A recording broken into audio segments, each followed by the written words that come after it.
न तलवार से चलती है न बंदूक से चलती है, ये दुनिया तो प्यार से चलती है। और असामाजिक रूप से जो बिगड़े हुए लोग हैं वो लोग नाजायज फायदा उठाएंगे, उठाते रहे हैं। इतिहास गवाह है, जब भी इस तरह की बातें हुई हैं उसका फलाफल अच्छा नहीं निकला है। नमस्कार, न्यूज फॉर नेशन देख रहे हैं आप। मैं हूं आपके साथ धीरज सिंह। पटना में आरजेडी के प्रशिक्षण शिविर को संबोधित करते हुए लालू प्रसाद यादव ने कार्यकर्ताओं से कहा कि हरी गमछा और हरा टोपी एक पार्टी के लाइसेंस के रूप में अपनाएं। हमारे साथ बात करने के लिए भाजपा विधायक विनय बिहारी जी हैं। सर, लालू प्रसाद यादव का संबोधन आपने भी सुना। उनकी ओर से कहा गया है कि जो हरा गमछा और हरी टोपी है वो बिहार भर में आरजेडी कार्यकर्ता पहन कर निकले, जिससे अधिकारी भी खौफ खाएंगे और देखने वाले लोग भी समझ जाएंगे कि आरजेडी के लोग हैं। देखिए, वस्त्र पहन करके निकलना दूसरी बात है और वस्त्र पहन करके किसी को डराना दूसरी बात है। जिस अंदाज में माननीय आदरणीय लालू जी ने ये बात कही है, मुझे लगता है कि इतने बड़े नेता को इस तरह की छोटी बात करने की ज़रूरत नहीं है। और आरजेडी अगर हरे रंग के गमछे या टोपी या कपड़े का इस्तेमाल करती है तो किसी को आपत्ति नहीं होनी चाहिए, किसी को आपत्ति होगी भी नहीं।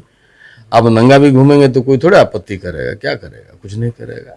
लेकिन किसी खास ड्रेस को मतलब कि पहन करके और उसका उद्देश्य ये हो कि हम उस ड्रेस के माध्यम से किसी को धमकाएं, डराएं या उस पहनावे का इस्तेमाल उस रूप में करें जिस रूप में किसी को मतलब कि डराया धमकाया जा सकता है, ये उचित नहीं है। और लाख दुनिया कर ले, न तलवार से चलती है न बंदूक से चलती है, ये दुनिया तो प्यार से चलती है। प्यार मोहब्बत से आप बड़े अफसर हों या छोटे अफसरान हों, किसी से भी कोई भी काम करा सकते हैं। और संविधान बना है, बाबा साहब ने इतना समय लगा के भारतीय संविधान की रचना की है।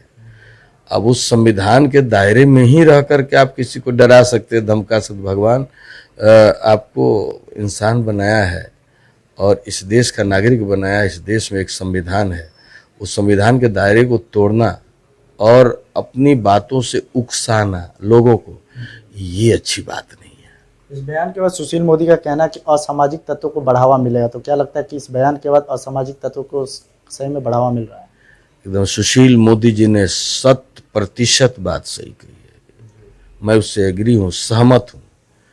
इस तरह की भाषा बड़े कद्दावर नेता अगर बोलेंगे और इस तरह की बात अगर सभाओं के बीच में लोगों को बताई जाएगी तो उससे असामाजिक तत्व और असामाजिक रूप से जो बिगड़े हुए लोग हैं वो लोग नाजायज फायदा उठाएंगे, उठाते रहे हैं। इतिहास गवाह है, जब भी इस तरह की बातें हुई हैं उसका फलाफल अच्छा नहीं निकला है। पिछले दिनों जीतन राम मांझी, जो कि बिहार के पूर्व मुख्यमंत्री भी रहे हैं, वो भगवान राम को काल्पनिक बता रहे हैं और उनके अस्तित्व पर सवाल उठा रहे हैं। देखिए, काल्पनिक बताना, अस्तित्व पे सवाल उठाना, ये अपने मन की बात है। हमारे लिए आदरणीय व्यक्ति हैं, जीतन राम मांझी जी को मैं पिता समान मानता हूँ। लेकिन कोई भी व्यक्ति इस देश का अगर भगवान को नहीं मानता है तो उस पर कोई कानूनी कार्रवाई थोड़े करेंगे। नहीं मानना अलग बात है, लेकिन जीतन जी के नाम के साथ राम लगा हुआ है, उस राम का क्या करेंगे? जीतन राम मांझी, अब तो बदलेगा नहीं ये नाम। ये नाम वो भी चाहें तो नहीं बदल सकता। तो राम उनके नाम के साथ है, उनके जुबान पे हो ना हो कोई फर्क नहीं पड़ता। एक आखिरी सवाल है, चूंकि आप भोजपुरी गायक भी हैं। पिछले दिनों झारखंड के सीएम हेमंत सोरेन का कहना था कि जो भोजपुरी भाषी के लोग हैं, जो मगही भाषी के लोग हैं, उनकी ओर से लगातार झारखंड में गुंडागर्दी की जाती है। देखिए, ये गलत बात है। और हेमंत सोरेन जी आदरणीय शिबू सोरेन जी के लड़के हैं, माननीय मुख्यमंत्री के पद पे आसीन है। ऐसे व्यक्ति को किसी भी प्रदेश की जो क्षेत्रीय भाषा है, चाहे वो हमारी भोजपुरी हो, हमारी मगही हो या हमारी मैथिली हो, इन तीनों भाषा भाषी के लोग कम से कम 25% झारखंड में रहते हैं और वोटर हैं। ऐसी स्थिति में मुझे नहीं लगता है कि कोई राजनीतिक लाभ भी उनको मिलेगा। इस बात के लिए मेरा आग्रह रहेगा कि हेमंत जी अपने बयान के बात को लेकर के माफ़ी मांगना चाहिए उनको।